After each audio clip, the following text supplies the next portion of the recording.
A long time ago, in a place called Adachigahara in Matsu Province, Japan, there was a large, desolate plain. People said this place was haunted by a goblin that took the shape of an old woman. Travelers often went missing, and everyone believed the goblin lured them to her home, where she would eat them. Because of this, people avoided the area, especially at night, and warned others to stay away.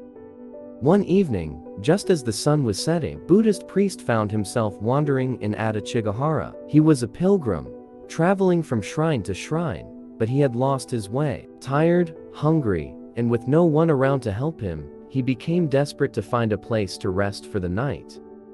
As he wandered, he finally saw a small light in the distance. That must be a house, he thought, and hurried toward it. When he arrived, he saw a rundown cottage surrounded by overgrown weeds. The house looked old and barely standing, with holes in the walls and a roof that seemed like it might collapse at any moment.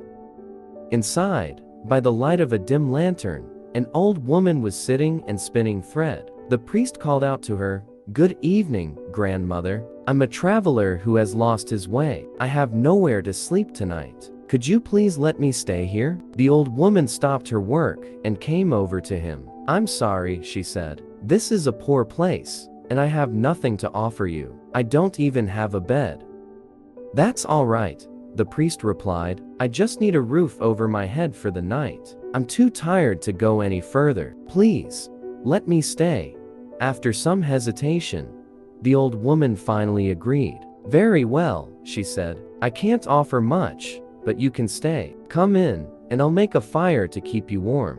The priest was relieved. He took off his sandals and stepped inside. The old woman gathered some wood and lit a fire. "You must be hungry," she said. "I'll cook some rice for you." After they ate, the two of them sat by the fire and talked. The priest was grateful for her kindness, thinking how fortunate he was to have found this shelter. But as the night went on, the fire would run out, and the room grew cold. "I'll go get more wood," the old woman said. "Stay here and watch the house." "No, let me go," the priest offered. "It's too cold for you to go out." But the old woman insisted, "You are my guest. Stay here and don't move. Whatever happens, do not go near or look into the back room." With that, she left the house. Alone in the dimly lit room, the priest began to feel uneasy. The old woman's warning not to look in the back room made him curious. What could be in there that she didn't want him to see? He tried to ignore the temptation, but the longer she was gone, the more his curiosity grew.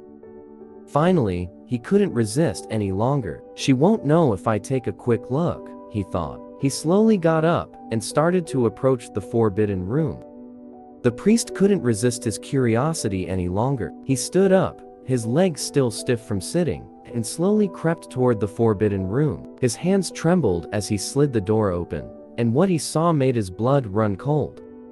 The room was filled with bones, human bones. The walls were splattered with blood, and the floor was stained red. In one corner, skulls were piled up to the ceiling. In another, there was a heap of arm bones, and in another, a stack of leg bones. The stench was overwhelming, and the priest felt sick. He collapsed in fear, shaking uncontrollably, his teeth chattering as he struggled to move away from the gruesome sight.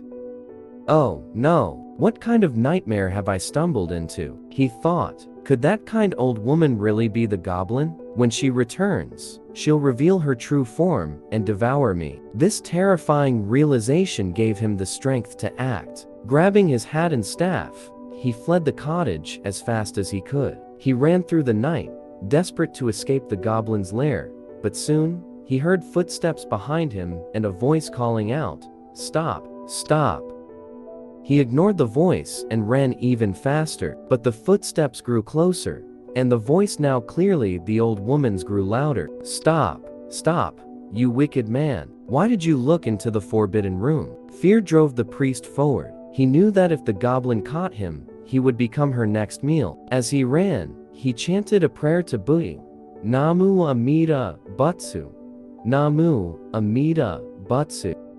Behind him, the old woman's voice grew more frantic. Her hair flew wildly in the wind, and her face twisted with rage, revealing the demon she truly was. In her hand, she held a large, blood-stained knife, and she continued to shriek, "Stop! Stop!"